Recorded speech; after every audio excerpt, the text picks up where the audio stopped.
Awe is ja die Sayali de Jong movement 16 baas Kaapstadse dogs.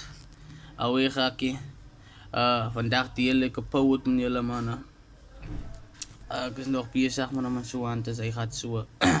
Ik plaats mezelf in een unforgettable plek. Nooit gedink hoe die gevoel van seer my daar sal trip. Want ik was die persoon wat net seer maak en dan van het vergeet. Maar nou zit ik in diezelfde positie en niemand kan voor mij red. De tranen wat oor my wangen rol. Ik wil vergifnis vragen bij die vader, want ik weet nou al hoe ver ik aan my sondes in rol.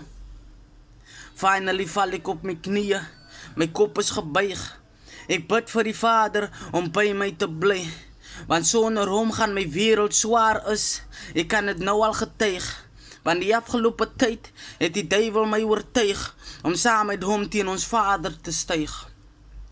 Dat was mijn grootste mistake. Om die duivel toe te laten om mij te gebruiken. Dus ja, jullie de Jong.